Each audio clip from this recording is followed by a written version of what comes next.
Hey y'all, welcome to the Spiritual Speakeasy where the bar is always open and the spirits are always served. Tonight's guests are Alison and Austin Nolting. Hi guys. So, We are here to talk about, to me, something that's really kind of spiritual in nature. You know, you feed a community, you've got chickens, you've got a little farm. It's, yeah, Father's Day, your moms and dads, and you both hold jobs and you take care of these chickens and these animals yes. all the time in all kinds of weather, because it's not just a fair weather thing. It is a huge endeavor. Most of the year it's rough. Winter's horrible. Hot summer's horrible. There's like maybe 2 months total of decent animal weather. It's not good. So why do it? I I don't know. Sometimes I think I'm crazy, and then sometimes I say to him, if I didn't have what I have, I just sit on the couch all day. I don't think I'd get up, but it keeps me going. It keeps me busy, and I do love them. They are stressful, but it's worth it. They bring me more joy than they do stress, I guess. Yeah. You might not agree with that. I'm Austin's like, maybe not. I'm pretty stressed out about them most of the I time. mean, yes, all the time. She's pretty well just up and going, taking care of everything. But for the most, like she said, um, it gets her up, it gets her going, it gets a lot of things moving. But yes, it's stressful, stressful. It is. It's a lot. And when if you have to plan to go away or do anything, having someone come and take care of everything, it's not just a dog or a cat. I mean, it's a lot. It's a lot of animals, and find somebody that's willing to take care of them well, like you do, you know, it's Well, that's a whole nother thing, because you don't just go out and feed them and take care of them. Your chickens have names, and you yeah, I do. I love them, and you get really attached to some of them. Some of them really mean a lot to me, and it's rough because usually the ones you love the most are the ones that you ended up losing. that's true. That's true. Yeah, yeah, but I've became my own chicken vet. I mean, locally here we don't have. Well, I say locally. I'm sure Columbia does, but we don't have poultry vets. So I've just had to learn how to fix stuff myself. I have a whole drawer in the garage full of bird medical equipment Supplies. supplies, Wow. and I've learned. Well, I had one hen that was sick, and you can call the local vet clinic and say, I've got this going on, and they'll give you things, but they don't look at the birds. They don't do anything. So I've had to give shots to chickens. I've had to cut staph infection out of feet multiple times. I've done that. I'm getting pretty good at surgery. I Wow. vitamin Wow. deficiencies. Yeah, I'm figuring out what's wrong with them. I'm pretty good at figuring out most things now. Sometimes I get something new, but I've just dealt with a lot. I've saved a lot of birds and I've lost a lot of birds. I don't think people realize with poultry, especially, how hard they are. They're hard to keep alive. Everything wants to eat them. They're hard to keep alive, and they get sick really easily. And it's heartbreaking. Well, any time you get a huge flux in the weather, like going from hot to cold, it's Yeah, it's hard on them. it's hard on them. It tears them up, and Hmm. so she's out there and she'll be crying, and I'm like, oh gosh, what do we got going on now? And it's just one thing after another. In It the just rain. snowballs, In you the Yeah. know. rain we've had, I mean, chickens eat bugs, right? So they'll Yeah, eat the little bugs and stuff in the ground, but the moisture isn't probably good for them. no, No, no, they get respiratory illnesses and distress really easy. And then you have a big thing is your outside birds. So all winter long, I feed all the birds because they come in and eat out of our feeders. But those wild birds are constantly in the coop and they're pooping, and drinking and eating all the same food. So wild birds carry a lot of diseases and like bird mites and that kind of thing. And I mean, they tend to pass it on to chickens, but Ooh. yeah, it's pretty gross. But the vet has worked with me to get some Tylosin. It's antibiotic powder. So, and it's a big batch of it. So if you start to see symptoms of something like that, we start throwing it in the water and have to feed them that or take care of them that way. But I mean, it's pretty common and it's pretty easy to fix if you just know what to look for. But I'm telling you. Did you know when you first got your very first little chickens, did you know that was going to be this whole big thing? Well, so I grew up, well, we built our house on my parents' farm. So I grew up, my parents had a greenhouse business for like 27 years. I mean, it was a big greenhouse business. And the aspect of that I was part of on that, even when I was little, was we had a petting zoo. It was part of the greenhouse. So I got to have the animals that I wanted to be part of the petting zoo. So we did have chickens. And, I was younger and it was mostly my dad taking care of the chickens. Of course, I loved them. They were my pets, but dad did all that work. And I remember like we had bought some new chickens from a swap meet and they came in and they had a disease and they wiped out all of our chickens. It was absolutely devastating. Oh, Yeah, and stuff like that. And I remember, possum got in and got our chickens, and we had minks getting our chickens. And I remember things happening, but like, my parents weren't going above and beyond to, keep them safe. They were just doing kind of what they knew how to do. So when I decided to get chickens, I wanted chickens for years, and we lived in Jeff City and we lived in town. So obviously that was not going to happen. So we decided to build our house on the farm. So we lived in a fifth wheel on my parents' driveway. As our house was being built, I had 13 chickens and a pony, and we were living in the camper. Like I went and I was already starting my collection of things. We didn't have fence, we didn't have anything set up, but she was already like gung ho, like I'm gonna get Yeah, I'm gonna have all these things. I'm adding. We got Carl the pony, and then we got our first set of chickens, and then we did. I knew one thing I did know is predator proofing is a big thing. I don't know. I have so many people that, especially when the egg prices went up, they're like, "Well, I'll just start my own chickens," which I will just say it was a mistake. I don't know how many people invested all this money into chickens and getting them started, and the very first time they put them outside, they got eaten by something. Yeah, they're gone, dead. And so, they're calling me. And I actually just had a friend of mine message me tonight. She has had ducks for over a year. That was their first, attempt at any kind of poultry, and they're doing great with ducks. And so now they decided to get into chickens. And so they've had some chickens that are getting bigger, like 2 or 3 month old. They're like fully feathered. They're doing pretty good. And they got some new chicks to add to them. And she said they started free ranging them and they're disappearing every day. And she's like, would a rooster help? But I'm like, actually, no, if they're disappearing during the day, it's a fox. And it's going to kill every single one of them. And she said, well, nothing's ever gotten the ducks. And I said, well, it will now. Because once they get a taste for something, they're going to come back, until it's all nice. You got to keep them locked up. So predator proofing was a big thing that I kind of knew how to do. And I really have done good. I haven't lost birds but it's like Fort Knox. I mean, it's expensive and it's a lot of work to make it right. And it's upkeep constantly. Mm-hmm. Like even when you have really good quality wire and that kind of thing, I mean, it gets rusty and yucky. And so it was a lot of work doing that. We've upgraded. We have 5 chicken coops and 5 chicken coops, and they're pretty safe, but I mean, it's a lot of work to get that. But I don't know why 5 chicken coops. It's like a mental thing. It's not good.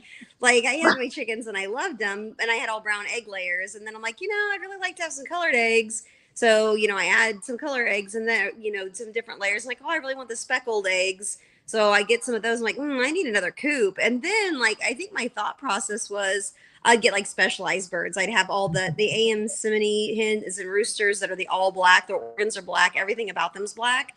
They're really a neat bird. So I bought 4 chicks, and they were expensive, and they all ended up being roosters and mean roosters too. They weren't even nice. So I was going to do this just special pen of these special breeds because you can get all this money for their eggs. And they ended up being all roosters. I'm like, I don't know why I bother. So then I started another. I'm like, oh, I'll do this kind of chicken. And I never stick to like one breed, but I'm like, got to add another coop, got to have another coop.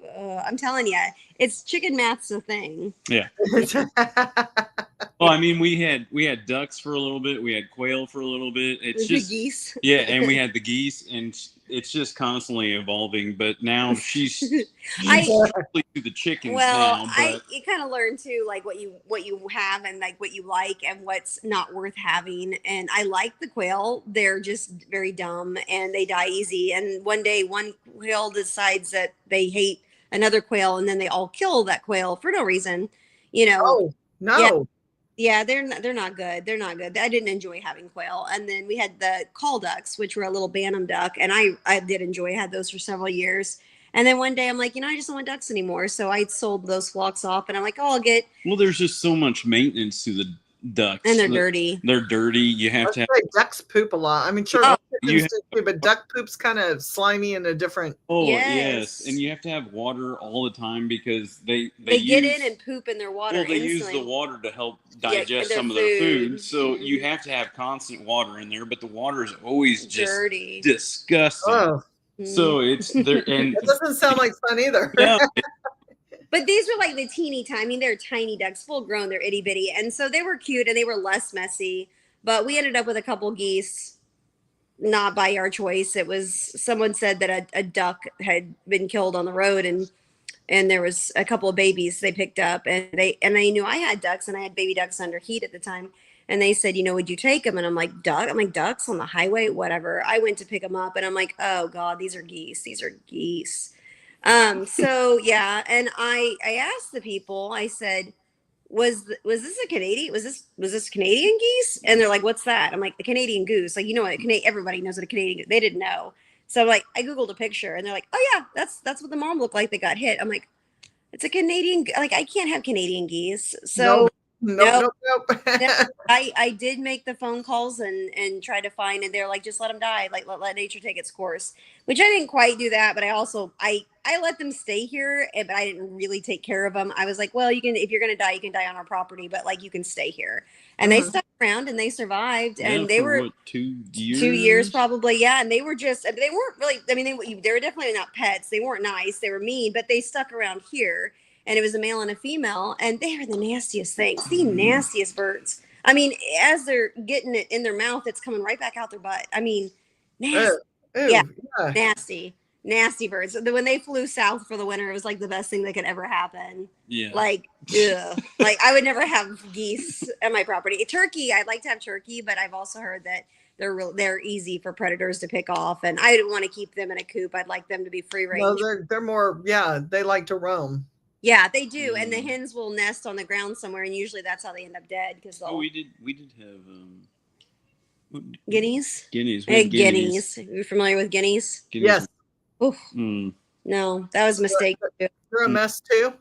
They're not messy. They're mean, messy. and they're just mean, and they're loud. I mean, I knew they were loud. Man. I had them growing up too, and I thought, I gotta have guineas. I like guineas. Oh no! I mean, they scream about everything, which that's the good thing about a guinea is they're kind of like a guard bird. Well, they like scream when something comes in. They do, yeah. But ours ended up being really mean to the chickens, and I don't know. I was like, well, nope, can't have those either. So we kind of went through some phases of things, but like I'd keep them and I'd get them, I'd rehome them good. But I'm like, I don't want that again, or So basically, we just have a lot of chickens. I don't even know how many chickens I have.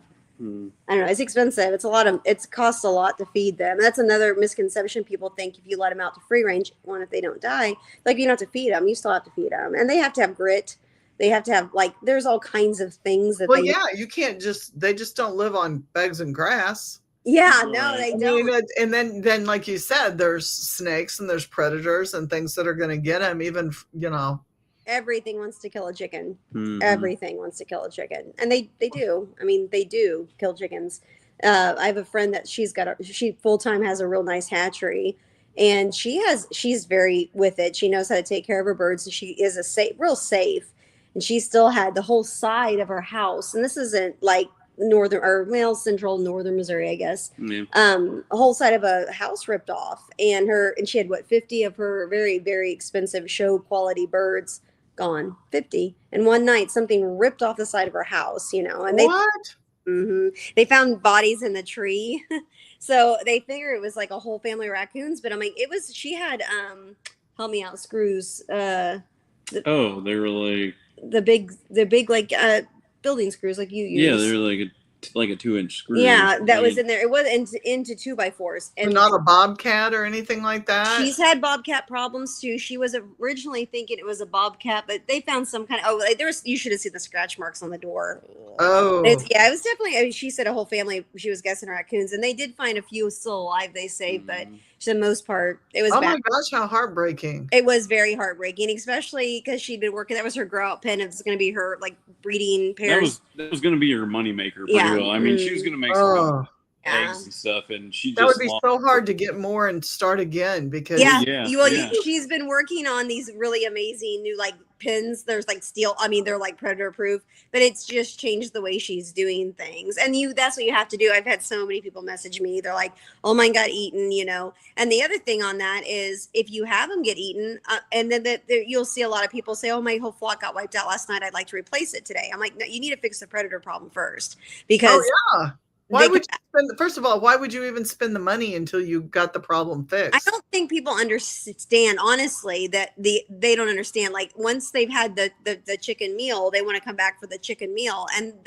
raccoons, they say that what did they, if they can figure out things up to like a 3 or 4 year old child could, so like regular locks, they'll figure them out. You know, they can figure out how to open things. So it takes like a lot of extra.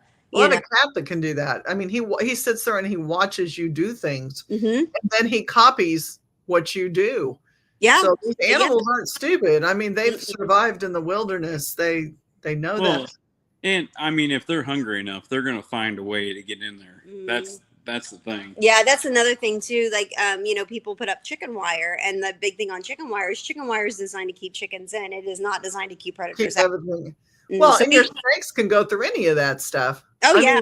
Mean, yeah. They can go through a lot. Yeah. Yep. Like we had, I don't know if it was a ferret or a mink type. It was like a mink or a weasel. Maybe it was a weasel back in the day.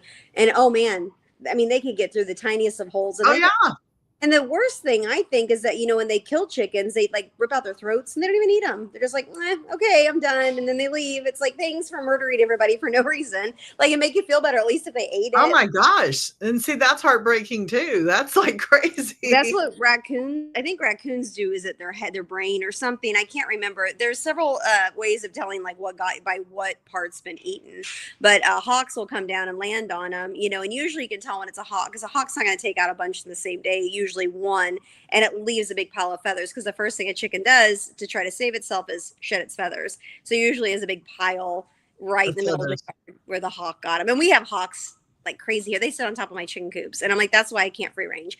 And I only free range like late in the evening, right before sunset. When we're out there, I'll open it up, and they'll be out for maybe 30 minutes, and then they go right back in because it's bedtime. And then I can be out there and keep my eye on them. Wow. Yeah. So you have chickens. Hang on a second. Greg. Hi, Greg. Greg is talking to us from Anchorage, Alaska. He's on vacation. He says he has a neighbor that lost 8 chickens, a fox. It was a fox as well. Hi, Barbara. Say hi to the regulars who are on. Hello. So you have chickens. You guys have a mule? We have 2 donkeys. 2 donkeys. 2 miniature donkeys. We have a miniature horse. We have a Shetland pony.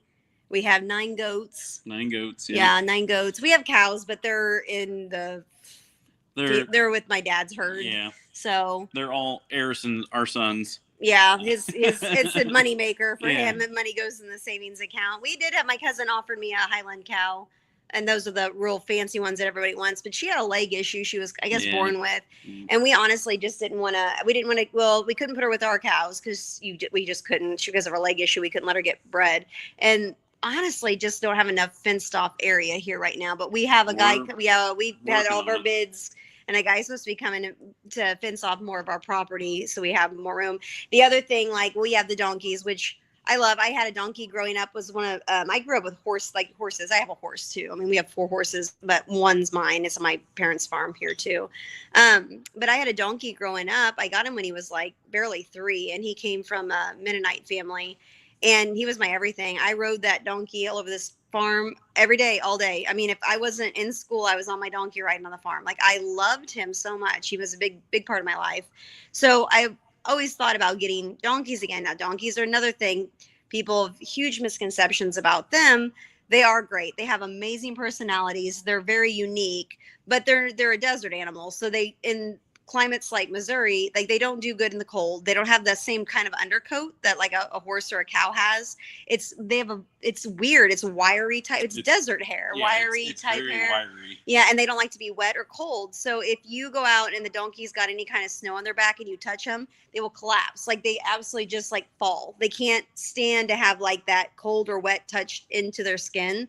So we always tell people, like, if they want to get a donkey, one, they're a herd animal. They need a friend. They want a friend. They're very much social, and they need shelter. They need something to keep them out of the cold or the or the rain. And a lot of people want them for uh, herd Yeah, guardians. guardians, pretty well. Horrible idea. That's another thing too. It's like a lot of people like ask me, they're like, oh, I want to get a donkey to throw out with my cows. I'm like, your donkey doesn't want to be with your cows. It wants to be with another donkey. Some donkeys can do okay with livestock, but I tell them, I'm like, they're like, oh, well, it'll keep the coyotes out. I'm like, if a donkey's willing to kill a coyote, it's willing to kill a baby calf. And they do. They kill goats, they kill calves. It happens What? all the time. Oh, yeah.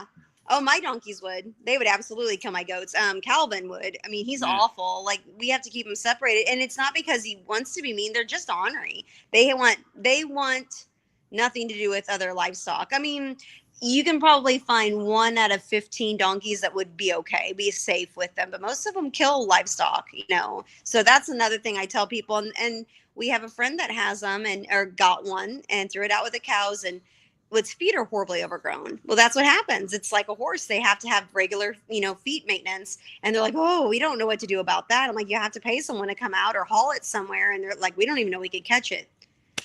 Well, like that's all part of. Oh, snap. Yeah, there's a lot to Well, donkeys. people should definitely research. I mean, you've put your heart and soul into these things, and it's not just let's buy this cute little animal and stick it on our property. And that's what everybody thinks. That's what they want. That's the biggest thing. Like people think oh, chickens, you just put them in a crib and they're good. Yeah, to go. you get your coop, your eggs, there's so much more maintenance to it, and same with goats. I mean, goats are terrible with fence unless you have like good solid fence. They'll escape every single time. We have good solid fence, and they climb. Dude, they eat everything and they climb. Yes, absolutely. They're smart. And people have different ways of dealing with them. We haven't had a horrible issue with ours getting out, but we have a really good fence and they still get out. We have friends that they put in like $10,000 worth of like the fanciest fence ever. And they said the same day they got done, the goats were already out of it. And it was supposed to be top of the line. Goats are really bad about that. Now, and they're magicians. Yeah, they are. They can get out of anything. Now, I love my goats. That's another thing too about a lot of people. Actually, friends of mine, like they got goats, and one bought one of our goats, and she never told me she got rid of them. I figured I saw that she switched out to cows. I told her, I said she redid all of her fence, and these are going to be for her kids. And I'm like, I don't think she made it 6 months, and she got rid of them. I'm like, they're a lot of work. They're hard to keep in. They bloat easily and die. So they have to have baking soda, free access to baking soda, because that helps them burp to keep them from dying. And they need mineral out, and same with ponies and donkeys. They have to have salt. There's just things that people don't really think about when it comes. Goats can have feet problems. They have to get their feet trimmed too. And you have to find somebody that's willing to come to your house and trim their feet. And all that's an expense, and shelter, but they're fun and they're funny. The biggest thing about goats is if they get bored or if they don't have enough to eat, they will find ways to get out and find other they'll find other access to other foods, like our blackberry bushes. Yeah, our blackberry bushes. So if you don't keep them occupied 100% of the time, they are going to find a way to get out and find their own, destroy things, find their own fun. Yeah, they have a rumen. I think it's a rumen or rumen. It's basically like their stomach. I think, is it a goat? I don't remember what percentage of the day. It's almost like 90. It's a real high percentage that they need to be eating, and to keep their rumen moving and healthy. So that's why people also think, oh, well, a friend of mine was looking into them. She messaged me. I explained the pros and cons, and she's like, oh, never mind. She's like, I thought it would be easy. And her husband thought they just throw it in the backyard and eat the brush, and that's how it would survive. I said, what are you going to do in the winter? And they're like, what do you mean? I'm like, well, it has to have hay. I'm like, you have to find, and they eat a lot of hay. It takes a lot to keep them. Same with ponies and donkeys. That's the other thing, you have to have a hay supply all winter long. And then into early spring, there's nothing for them to eat. My goats are in a nice sized pasture, but they've stripped all the brush type stuff down. They'll do that in a day or two. And then they need food, and they're not big on just grazing. They're not like a cow. They have to have substance. So they have to have certain things. They don't just eat any kind of weed. They're kind of picky. They love leaves. They are picky. They're very picky, but they do love leaves. But yeah, they kind of graze all over the place. But you can see in our lot, the big, thick, lush clover. Yeah. Nope, they don't want anything to do with it. The stuff that you think that they go nuts for, nope. They just like that. They like the nasty stuff. Yeah.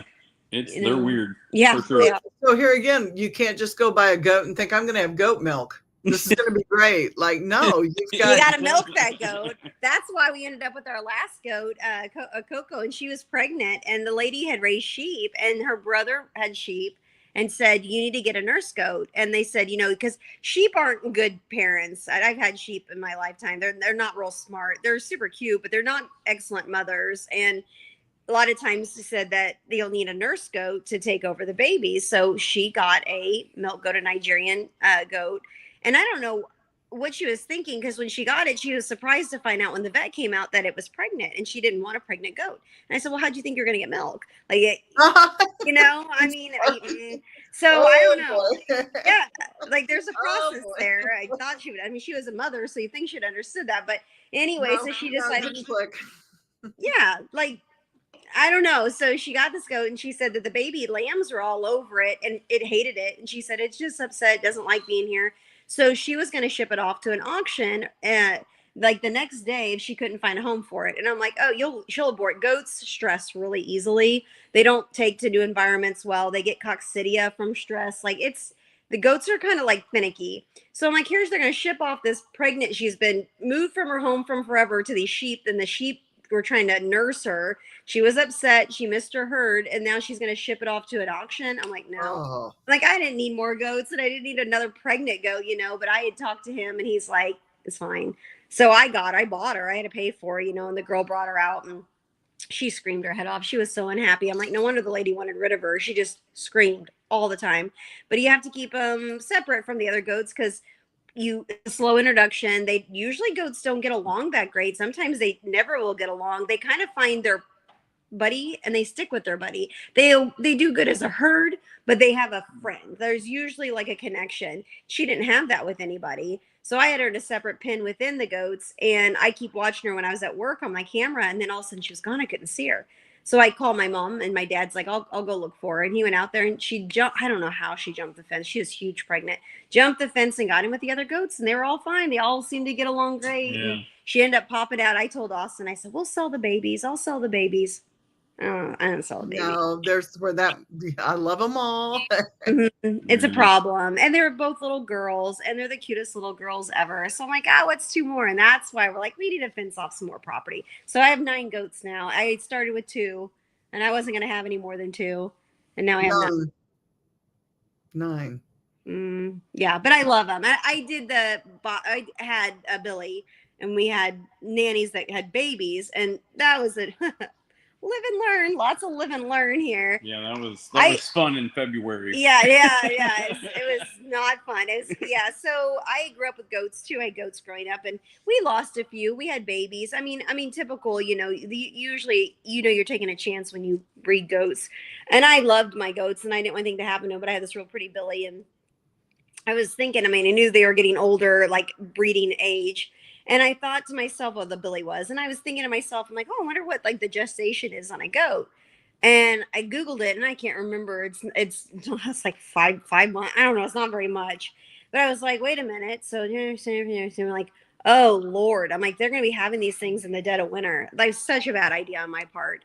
So I'm like, I don't know what to do. So as they were all getting bigger and bigger and their due dates were getting closer, I actually started taking them up to my parents' have a nice horse barn, and we put them in stalls to have their babies. But originally, so I had one that I knew was getting close. So we went to get straw that day. You get her. You have to go around there. Straw that day in my little goat shed for when she had the baby. So Austin was carrying it down, and I was out with the chickens or something. He goes, Al, I said, what? He goes, you have babies. I said, she had her babies. I was not expecting that. And he goes, yeah. I go, are they alive? He goes, yeah. He goes, oh, no. He goes, I don't think one is. I'm like, oh, great. Triplets. So she had 3. It's her first time ever having babies. She had 3, and 2 were great, and 1 was not good. So I called my dad, because he does cows, and he's used to that kind of thing, and he happened to have some colostrum that would work for calves or goats. Was not prepared, and he comes down with it, and he's like, oh, he said this one, it wasn't doing good, and he just kind of curled in and just lifeless, and we got some colostrum down him. Yeah, and the mom didn't. No, she wouldn't take him back after that. She wanted nothing to do. She didn't do a very good job of cleaning him off or anything like that. So it was. And he got cold. He got cold because it was. They know. It was February January, or January. January when that It one. was. I mean, it was cold, and So he just didn't have a good start. But the colostrum got it up and going, and then it took a bottle like a champ. So his name's Cookie, and he was a house goat. You know, I mean, I had to bottle feed him, and he wore a little diaper, and he stayed in a kennel next to my bed. Cutest thing you've ever seen in your life. Freaking nightmare, though. Actually, he wasn't even bad. He was pretty good. But then Carmen had hers. She had twins, same thing. She birthed them. I think it was like a negative 5-degree morning. Mm-hmm. Oh. Mm-hmm. So I had one born, and she started to clean her up a little, but then she had her second. So she focused on the second. So then the first one, like, half froze, you know. And so I thought she'd been stepped on. When I found her back legs weren't working, I said, I think she got stepped on. And my dad's like, no, I don't think she's stepped on. He goes, I think she's probably just cold. She's probably okay. I said, no, Dad. I said, I think she's paralyzed. And I said, we might have to just put her down. And I was accepting whatever I had to do. You know, we had a blow dry out trying to warm her up. And he went straight in and told my mom, he's like, yeah, I think the goat stepped. I think it's paralyzed. But like, he didn't tell me. He was like, oh, no, honey, it's fine. You know, I'm like, He oh. didn't want to upset Yeah. you. Yeah, he didn't. But I was These are like, your babies. yeah, but I was like, I can't have a paralyzed goat. Like, if we have to color, we have to color. I did not want to. It was devastating. But I'm like, what do you do with a goat with broken legs, you know, or like a broken back end? So I brought her down to the house, and I had her in a towel. I have all the pictures still, and I blow dried her. And all of a sudden, she kind of started moving the legs. Yeah. And by the end of the day, she was up and going. But it wasn't a good thing. It took 6 days before I could get her to take a bottle. 6 days of hell. I lost 8 pounds in 6 days. I was so stressed out. Could not get her to eat. She was going to aspirate because I was force feeding her. Nothing. I didn't know what to do. I remember I finally called Dr. Couch in Jeff City, and I called him, and I'm like, I'm a 40-year-old bawling my head off, and I'm like, I'm so sorry to bother you. And I'm like, but I have this goat, and I was explaining what I was trying to do. I tried all the tricks, anything I found online about how to get him to take a bottle. And I said, she's starving to death. And I said, I can't sleep. I said, I have to function. I have to be a mom. I have to be at work.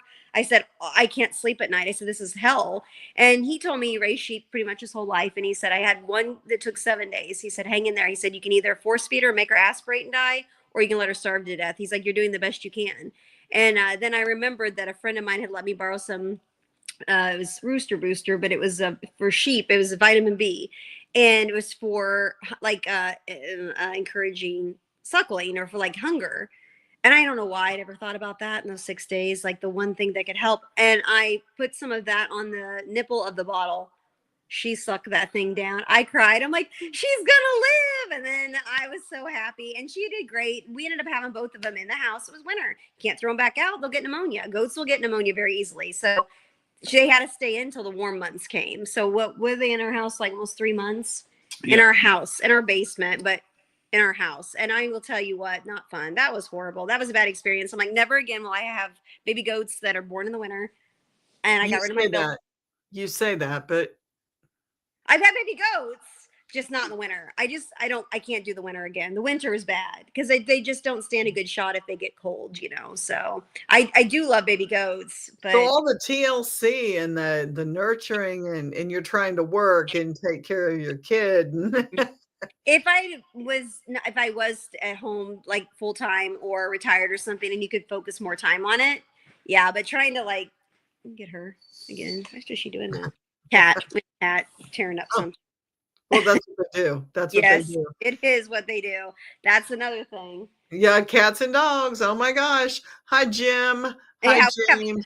We have hi everyone. We have 3 dogs and 3 cats. And that's a lot too. So yeah, I have 2 big dogs and 2 cats, and I have Maine Coon, or do you have a Maine Coon? Yeah, I have a 20-pound Maine Coon named Kenny, Mr. Ken Konecki. He's anime. He killed Tokyo Ghoul like 2 of 3 seasons, maybe 3 seasons of 3. And he pretty much messes up everything in the house. And then some. Monsters, aren't they? And then I have a 15-year-old, just Tabby.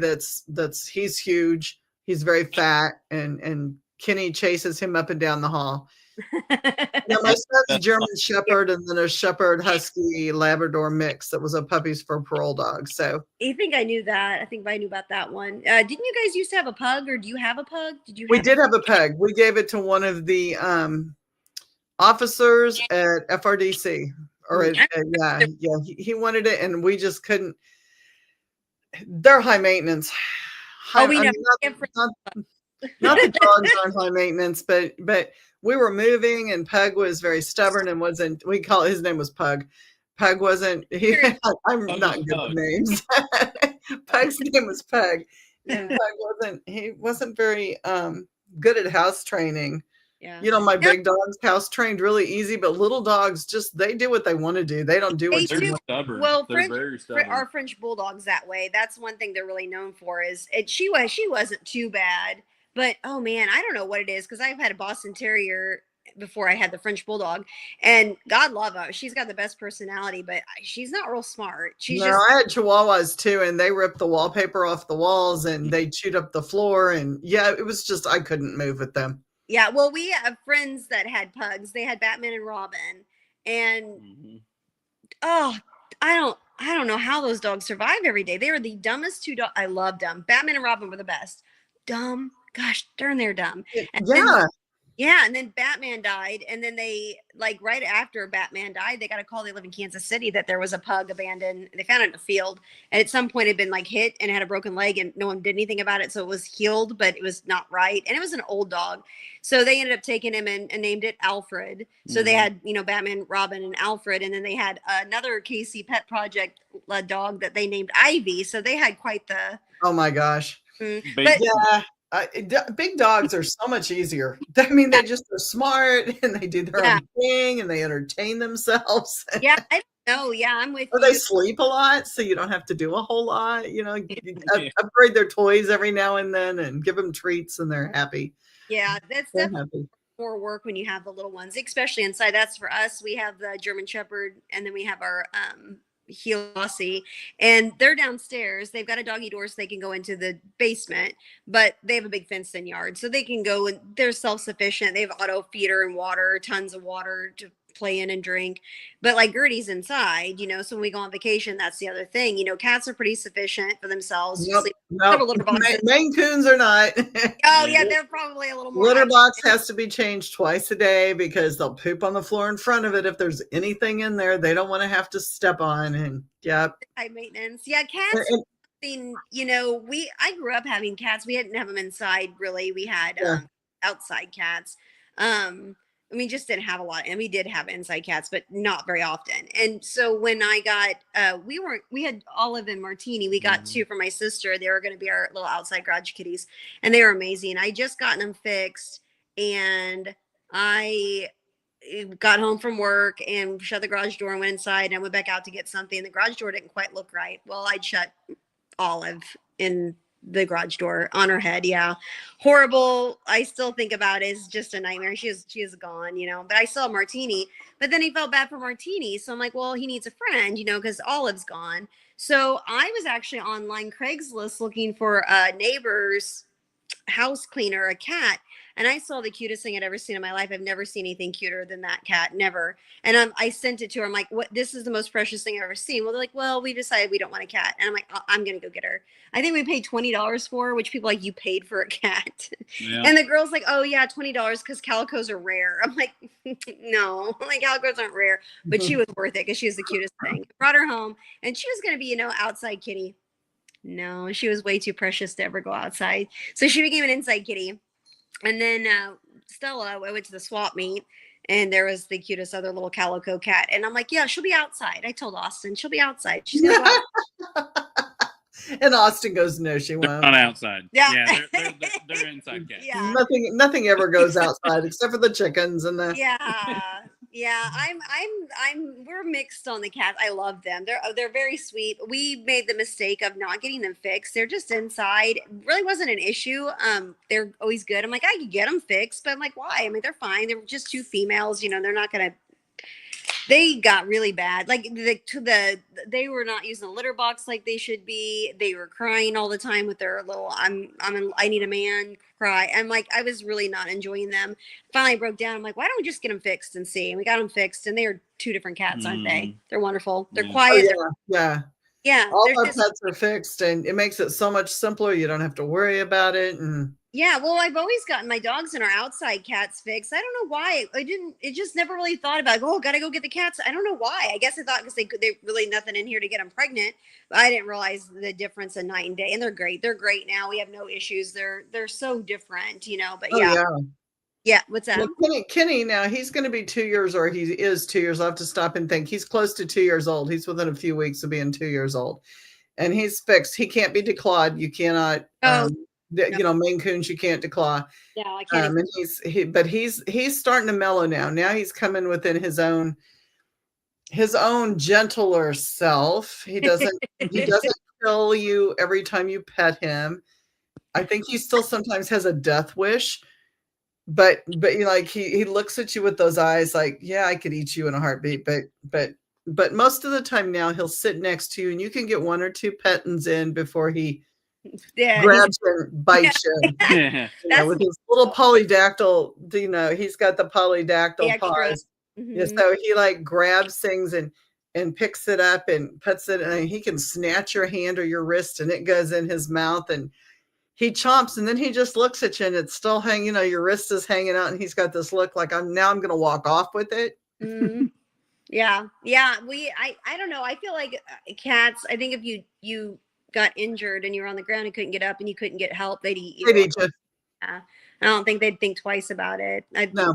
No. Yeah, He I don't know. He might bring some toys first. Yeah. He's very self-absorbed. Here's some toys. You're dead. Let's play. Yeah.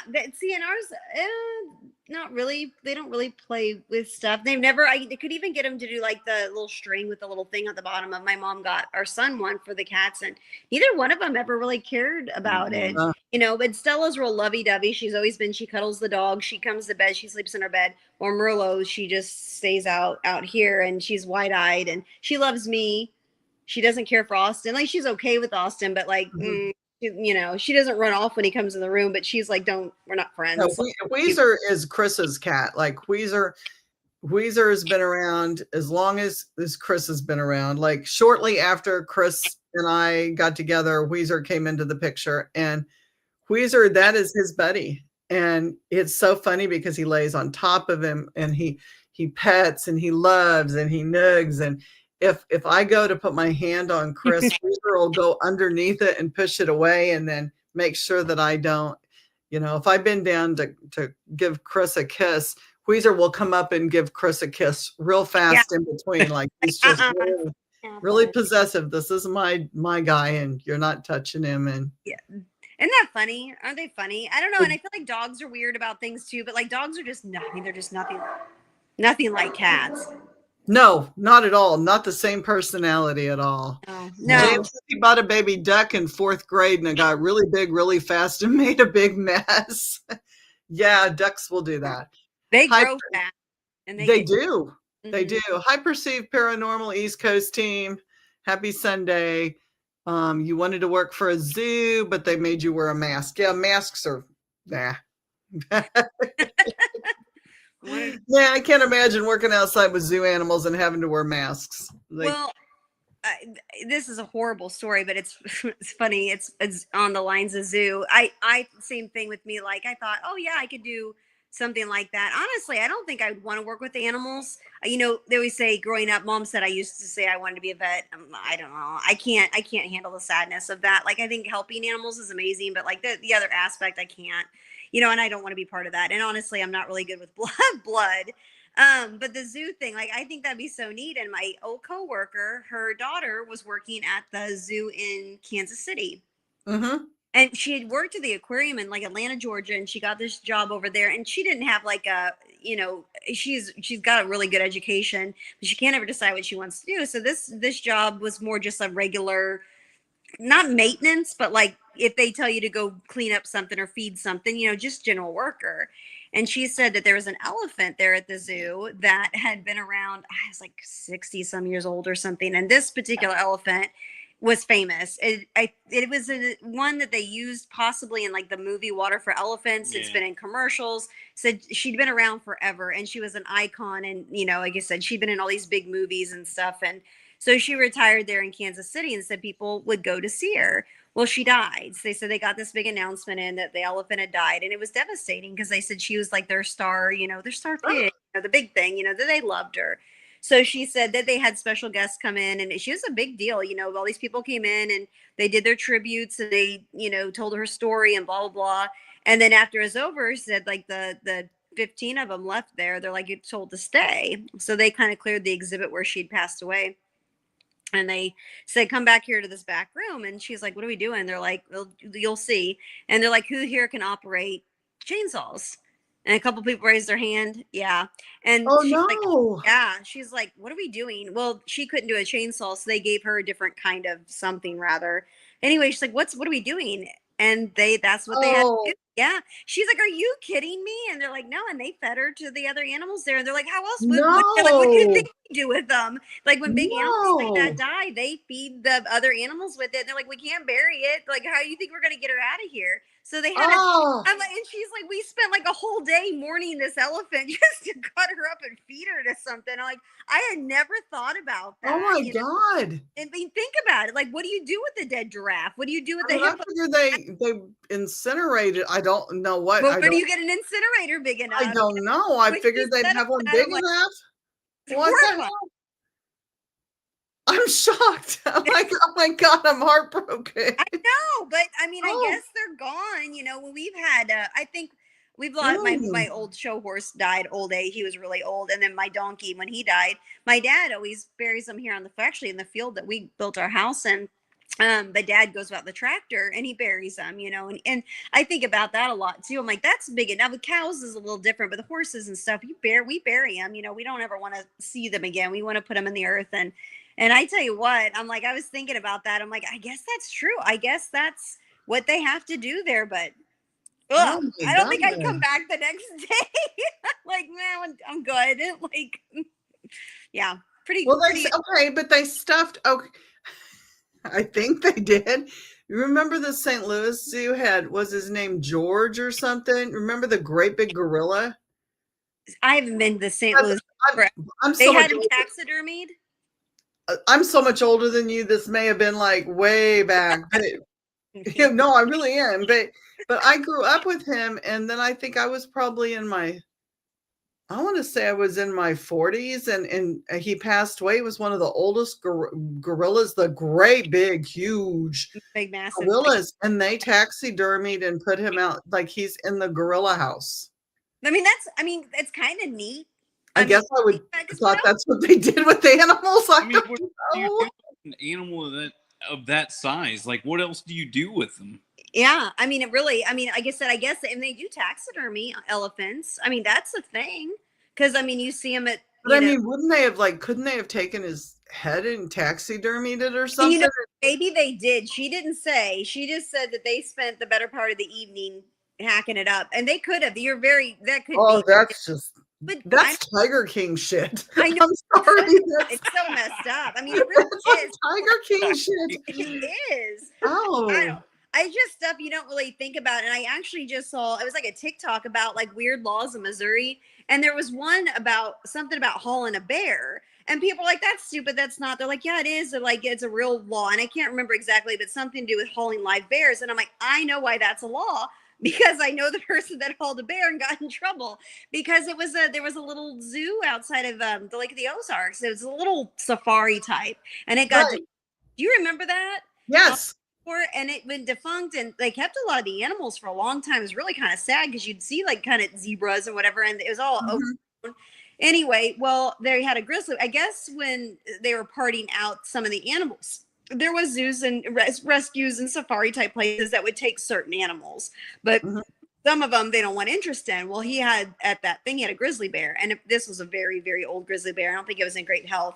So when he couldn't find anyone to save it, and I can't remember, it had some kind of major health issue too, and I think that's why no one wanted it. They thought it would be best to euthanize it. Well, he ended up selling it to a guy that does taxidermy, and he's like, it's yours. And the guy's like, I'm going to mount it. He's like, I've always wanted to do a grizzly bear. The bear is going to die anyway. It's older than Hades. So he's like, okay. But for some reason, they got this idea. This vet gave them tranquilizers and gave them the major. Yeah, it was like a cow tranquilizer, a horse tranquilizer. And he said, and he's going to tranquilize it. The guy put it in the back of his truck. He drove like a Ford Ranger, and he had a cab on the back. So they drugged the bear, and then they put him in the cab, and he got to Eldon, and his truck started going, woo, and woke up, and it was in there going, oh, yeah. So he got like, what he deserved. what are you going to do? So he pulled over and he called. There's no cell phones then. He said he had someone call like 911 and they had like sheriff's deputy and all that. Well, of course they had to shoot the bear, but he said it was horrible. These people were watching this bear tear up his truck, and they did. They made a rule or law about it, and like it's about not hauling a live bear or something. I can't remember exactly the wording. I'm like, it was because of Dennis. I remember this, but yeah. Anyway, he did get his stuffed bear, but he said it destroyed his truck. I'm like, what? Yeah, that's what you get for doing that. Yeah, I don't know. I didn't understand the reasoning. I can't remember why they didn't want to kill it on the scene and then bring it over there. But yeah, I'm sure there's all kinds of stuff. You don't. Oh my gosh! Behind the scenes. That's crazy. Oh man. Yeah, but yeah. So I don't want anything like that. I'll stick to my chickens. Woo. I don't know. I like the farm animals. They're pretty cool. I'd like to have a few more things. There's my friend has emus. I don't want emus at all, but I like the little. I can't. Cool, but they poop. They're nasty. Yeah, they're mean. But I love them. They drum. I love that drumming that they do. Aren't they neat animals? I ostriches too. I'm trying to think what they're called. They got a neat little name. They're like the little. They're like half the size of an emu. Gosh darn it, what are they called? I want them really bad. They got a cute little name and I can't think of it. But they look like an emu, only like half the size. They're like 3 foot tall, full grown. Yeah. Gosh dang, it's on the tip of my tongue. And we've talked about getting those. Does it start with an E? Oh, I don't know. But we'd have to have a specialized pen, and just like anything, like she has problems with her emus in the winter. They get really, really cold. I mean, they're kind of like a deserty type animal. So I don't know. I think like every time I add something, it's more stress. I'm like, I'm not going to do this. I'm not going to do any more. And then I'm like, but it would be. Well, and it's because you love them so much. I mean, you take care of them like you take care of your family. I do. I literally. I do. I love them. And I'm sad when they're sick. I mean, like I said, I figured out, I had a goat. She keeps getting abscesses in her mouth and I had to give her shots. I mean, I gave baby shots to the goats. I'd have my dad come down and make my dad do it. And my dad told me one day, he goes, Al, he goes, I'm not going to be here forever. He's like, you need to learn to do this yourself. And he's right. And so I was like, okay, you're right.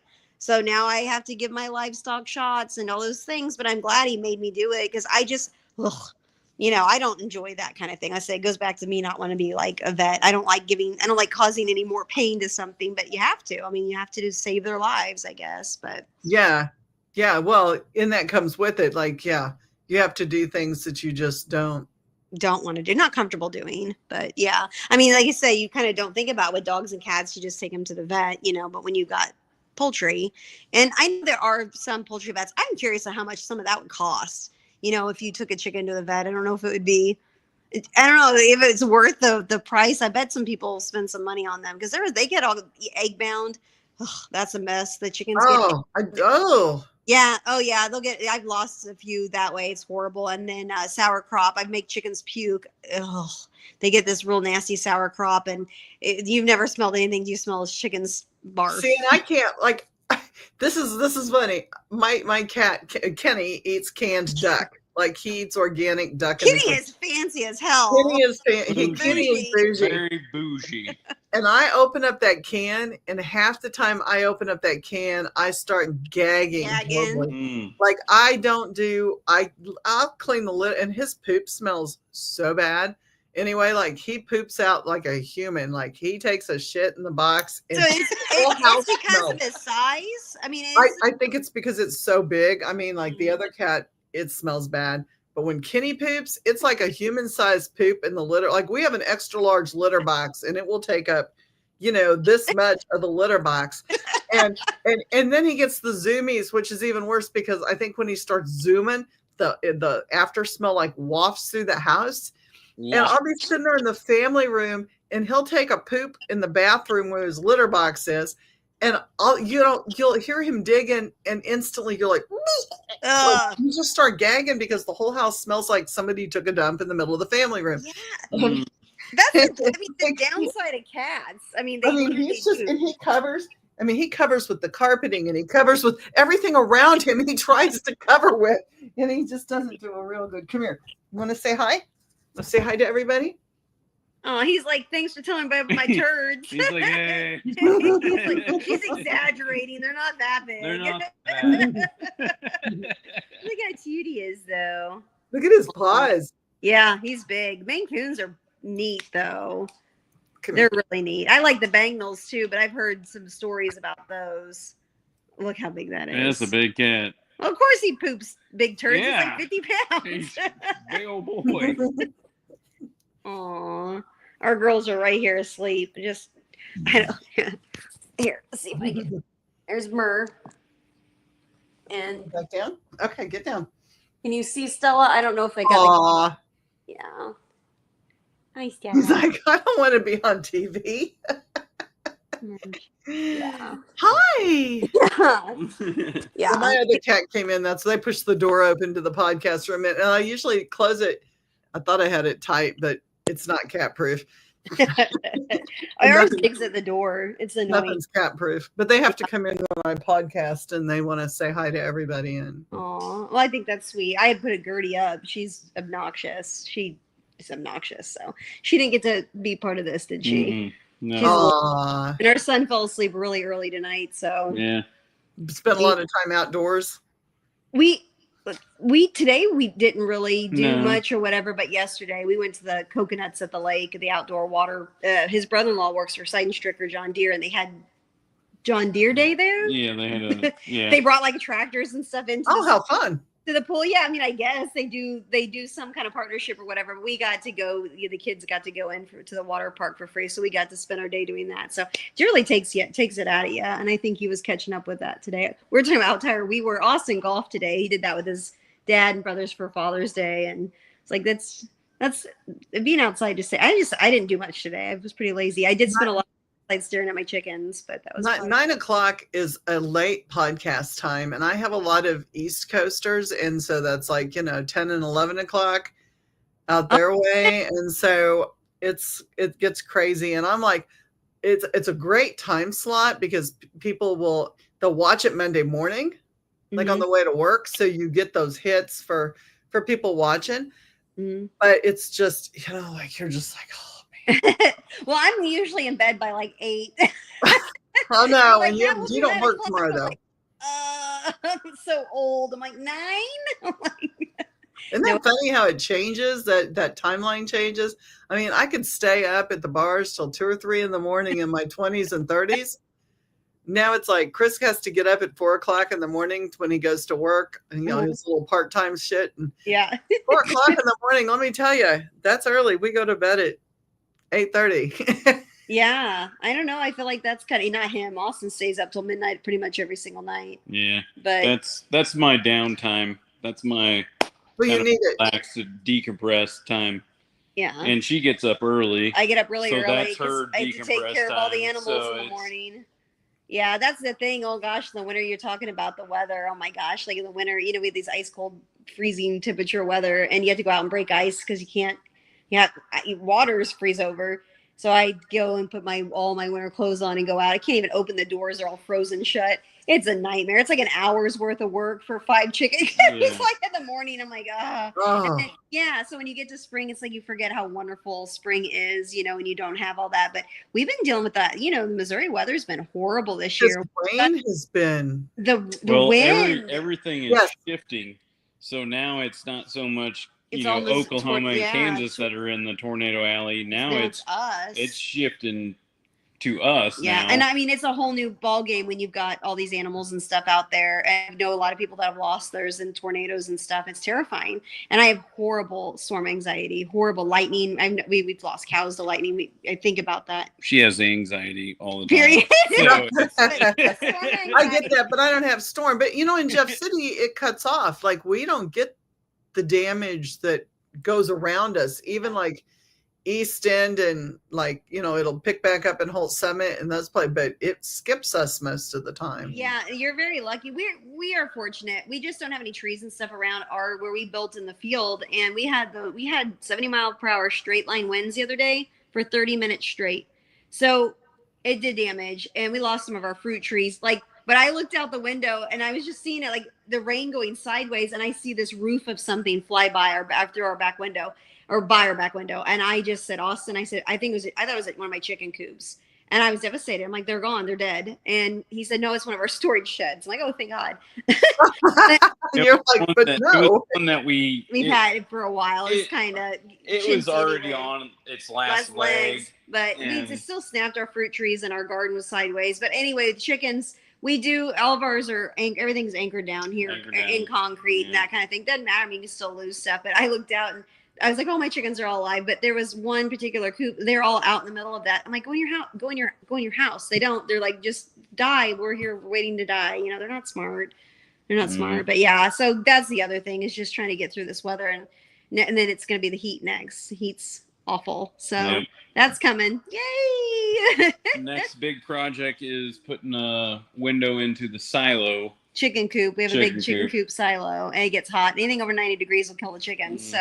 So I have to make sure on the mornings that it's going to be hot to lock them all out, because I've lost chickens to heat stroke. I've never lost chickens to cold, but I've lost them to heat. So go in there and they'll stay, and they just don't. They'll lay their eggs, and even though it's like maybe an hour, they cook. And in fact, was it last year? I was at work, and it was one of those like 95-degree, and all of a sudden it hit me. I'm like, I didn't do anything with my chickens. And I was like, I left work. I said, Rick, I got to go. I said, I'm afraid I'd killed my chickens. And he kind of made a joke about it. And I'm like, no, I got home. 3 of them had died from heat, and I was devastated. So I'm like, never again. Oh. So yeah. So now when it's going to be anything over 90, I just rush them out of the coop, and I shut the automatic door so they can't go in there, and they have a nesting box outside. So they don't die that way. But I've got 3 in there that are broody. So they're just wanting to hatch babies, which we're not doing any more babies. So when this temperature heats up, they'll be in there all day and all night. They don't give up. So I'm going to have to break them of being broody. Otherwise they'll cook to death. But yeah, it really is a lot of work. I say, when people say they want to do that kind of like anything farm animal, I'm like, I'll be the first one to tell you. I'm like, I'll give you all the bad, because I'm like, there's a lot. It's a lot. Well, you need to hear the bad. I mean, you need to hear all the bad stuff that can happen, so that way you know what you're getting into, type of thing. Well, people, like you said, people don't think through that, for one thing. Exactly. We have watch Yellowstone, and all the help is out there taking care of everything 24/7. It's a TV show. People don't understand that your heart and soul has to be in it, and it's done out of the love for the animals, not. Yeah. It's not a get rich quick. It's not it's because you love them. Lose money. All we do is lose money. We don't make it. It's a money pit. Yeah, that's why I said it. But it's a hobby for me, and it really does keep me active, and I, up and going and taking care of things. But yeah, you lose money. We have a friend that she bought a couple dozen eggs from me the other day, and I went to deliver them. But she said they've lost 130 chickens or so. 130.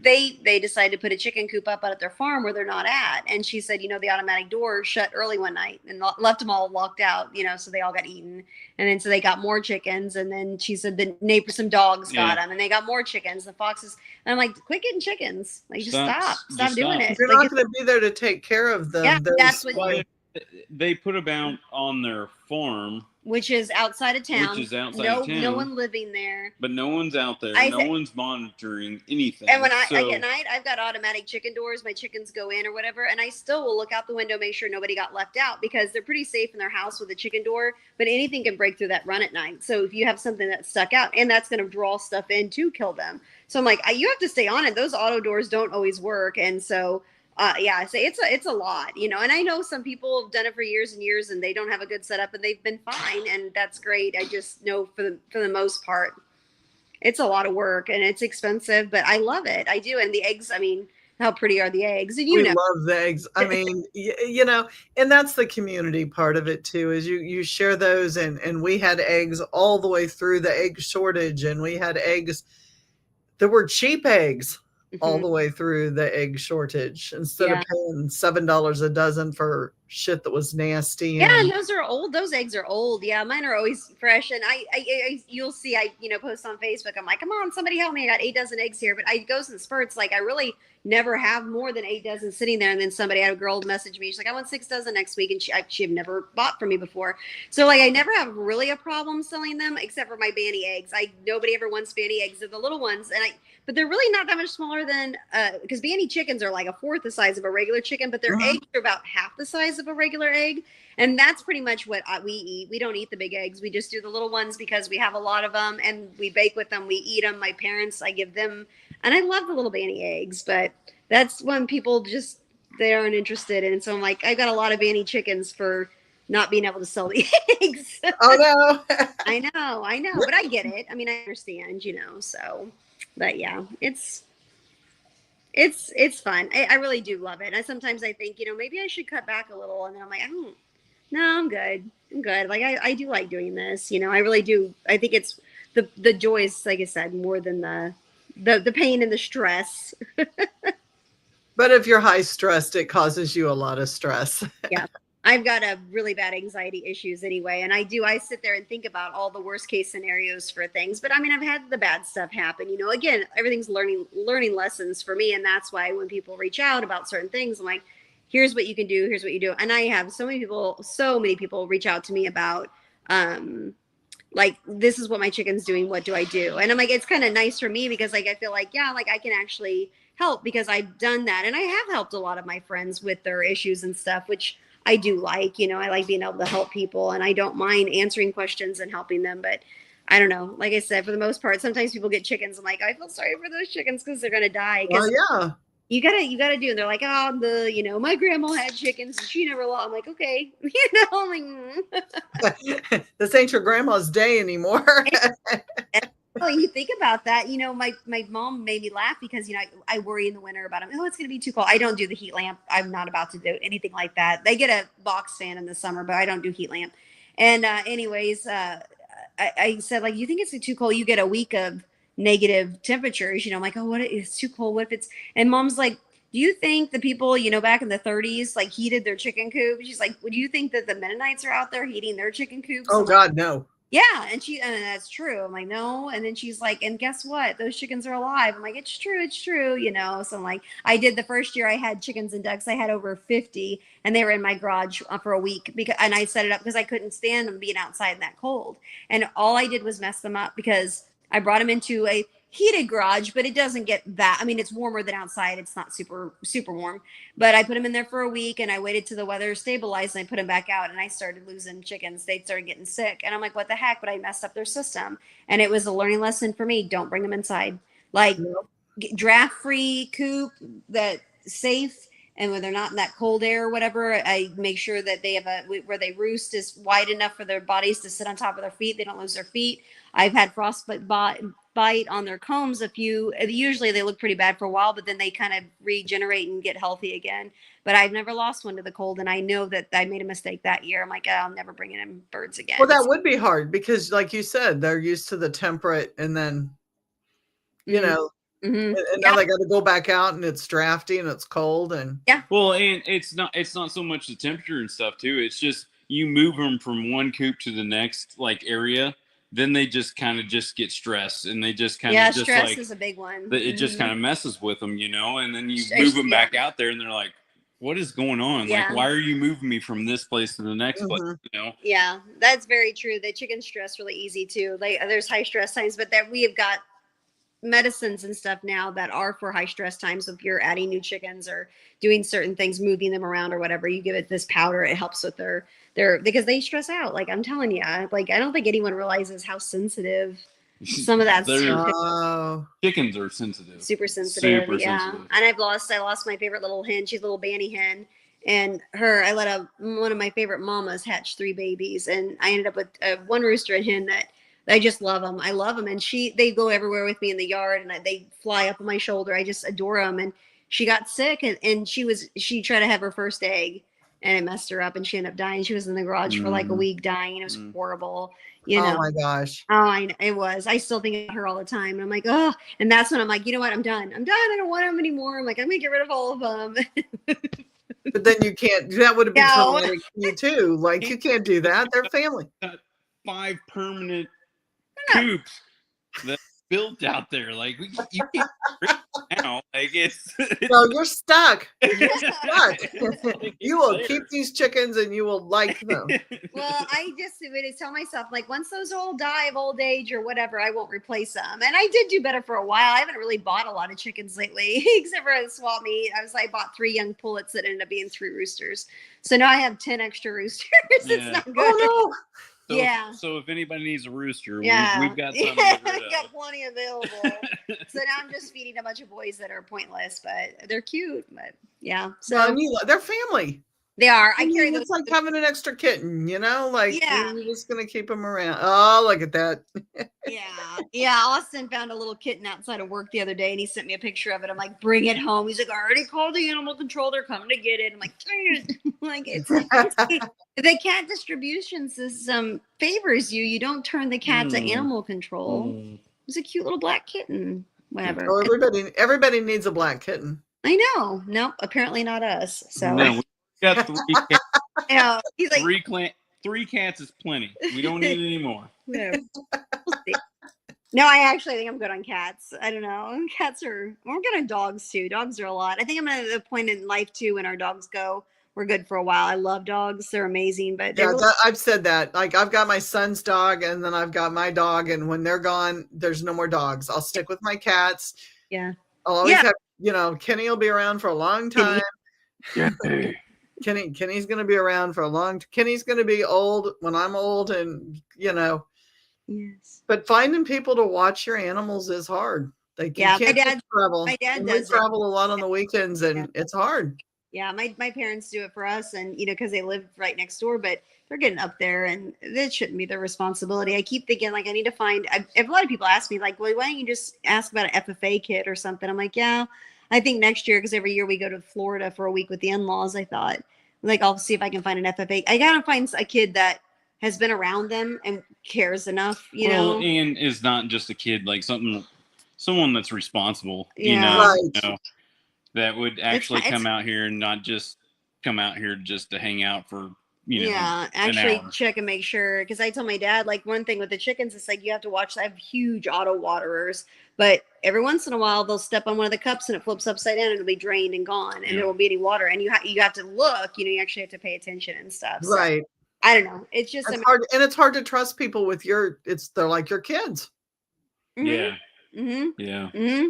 Yeah. I would have my dad and mom still take care of Gertie, our little inside dog. But as far as the farm animals, I mean, they're pretty self-sufficient. We have big feeders and waterers, and we've made it. I mean, we've done pretty good to where we've made it to where they're pretty self-sufficient. Like, they can, like, we make the auto feeders big enough to where they can last like they're like 50-gallon trash. I mean, trash cans. they can last for a long time. A week. So like a week and a half. And then the week, waters and stuff, that we've made them to where they can last a long time by themselves without someone checking on them. But there is also the things that, like she just said, like, cup gets flipped over, or, feeder gets knocked over, and then you've got feed freaking everywhere. And it's auto door gets stuck shut or stuck open. It's just the things that you don't think about. The stuff that when I'm here, I think about. Because of the worrying and anxiety, sure. Yeah. Right. And I am sure there's kids out there that would be completely trustworthy to do it. I know a lot of our friends, they have people come and stay in their house, and I wouldn't do anything like that. But it would be nice to have somebody that we could trust. And I'm sure there is somebody that we can. And I always tell, whenever we go on vacation, even though the in-laws are looking after things, I've got a buddy that lives right down the road from us. We take care of his. Yeah. And I'm like, hey, just drive by, make sure there's nothing out, make sure there's nothing going through our yard, make sure there's nothing like sure on our, just to make sure everything's fine, And he always texts me, he's like, yep, everything looks good at the Nolting house. I'm like, all right, we're good. Yeah.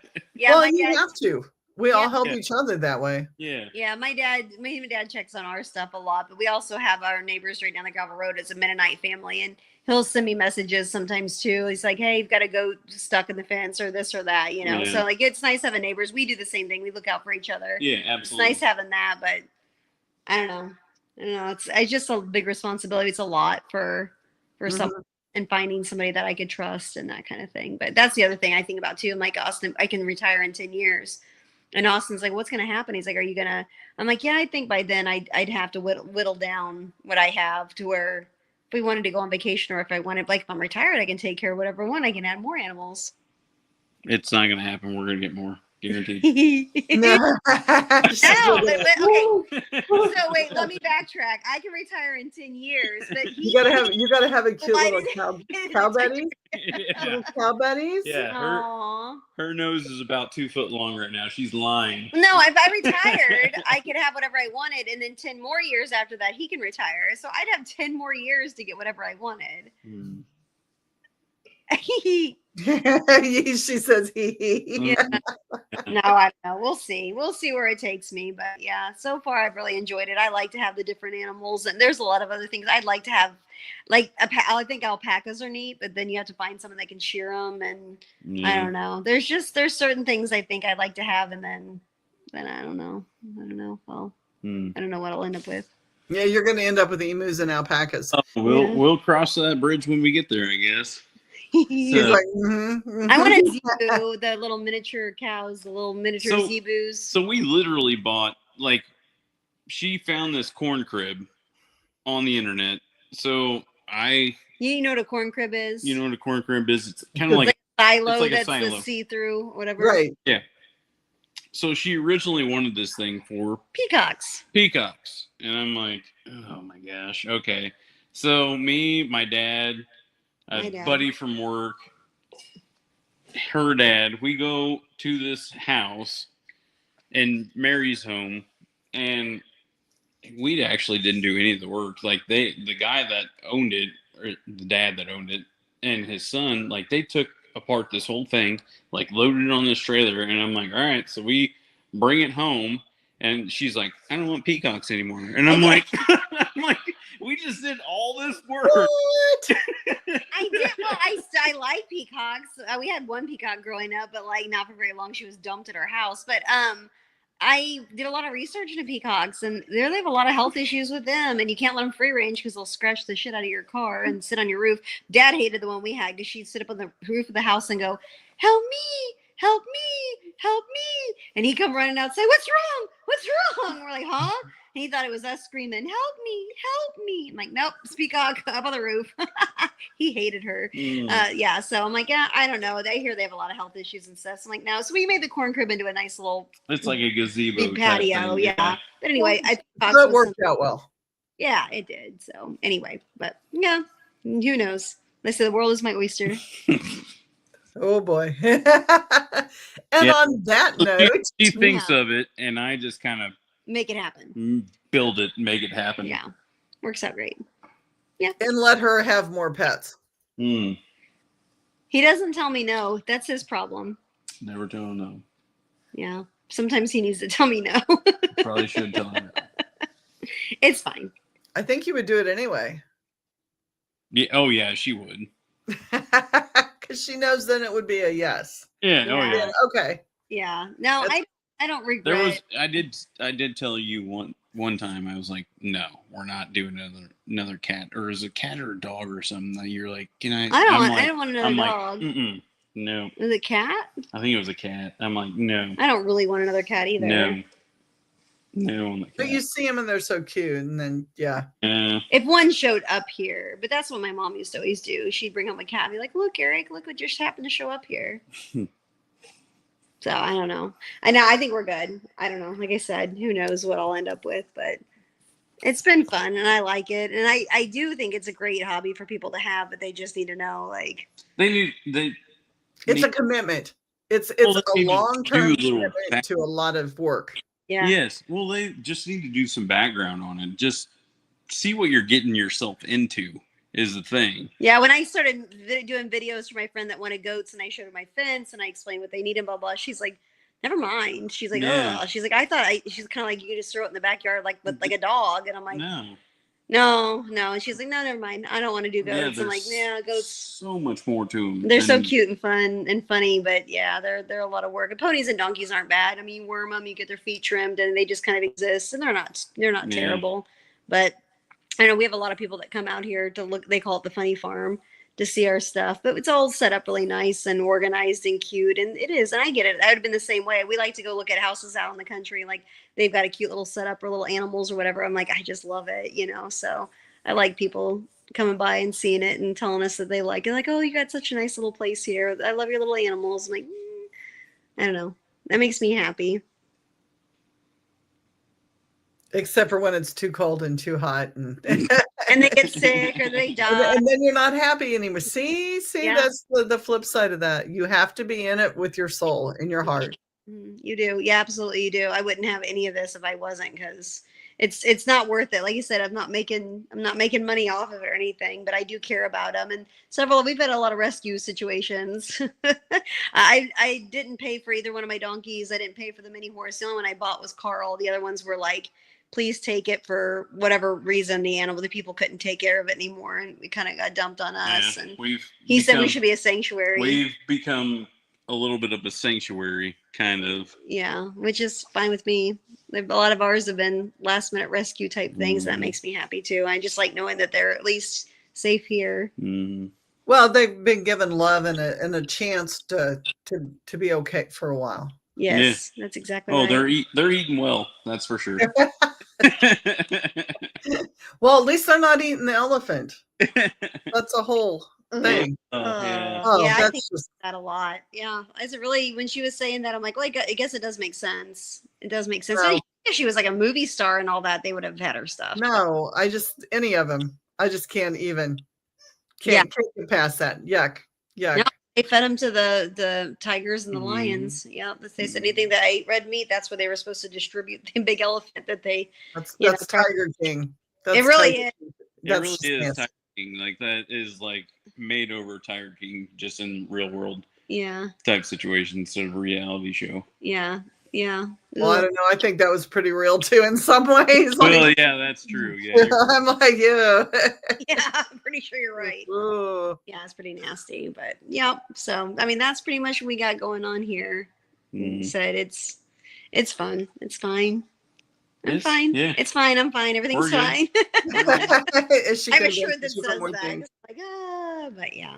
Well, thank you guys for coming on tonight and sharing your story about farming and chickens, and I appreciate it. And you know, I like to have all kinds of topics and all kinds of things because it just opens the world for something that someone's never thought about, or right. You know. Well, it also, you know, makes people think about, you know, jumping into that whole situation. Like, I want chickens, but also you know, you get somebody that has them and goes through the day-to-day process of the whole thing. So it kind of opens your mind about the whole thing. Yeah, it's definitely not what people think it is most of the time. Yeah, it's not just throwing birds out into green grass and making everything fine. And having free eggs. Yeah. No, it doesn't. It doesn't work that way. I mean, everything has to have medicine and health checks and animals and predators, much like the real world. I mean, you have to. It's a full time. It's like having little kids running loose. Yeah, absolutely. Yeah. Yeah, I agree with that statement for sure. But it's fine. It's fine. She's like, it's fine. She's telling herself it's fine. It is. She tells herself probably 100 times a day, it's fine. It's fine. Yeah, I overthink everything. I'm like, should I bring that chicken into the quail? Do you think I should separate that one? Do you think, like, do I need to? And he's like, I just do it. I'm like, okay. And then then I do it. And then I'm like, I don't think I should have done that. I'm probably going to stress her out. I'm going to go put her back. And he's like, okay. And I maybe she should be separated. This is pretty much my life. Yeah. And good thing I have a regular job, because I would be a nice. Oh yeah, I can't even imagine. Yeah. But like I said, we appreciate you having us on. Yeah. Yeah. Thank you for coming on Father's Day. Yeah. Yeah. Appreciate it. Thank you. Yeah. Thanks for sharing your story. Guys, thanks for being here. Thanks for tuning in. Thanks, Greg and Brandon and James and Jim and everybody who got on tonight. Appreciate you all. Thank you all. Have the rest of the happy Father's Day night, and we will see you all again next Sunday. I'm going to take you guys down and you do your thing, and I'm going to end the stream. All right. Thanks, Julie. Take care. Thank you. Love you guys.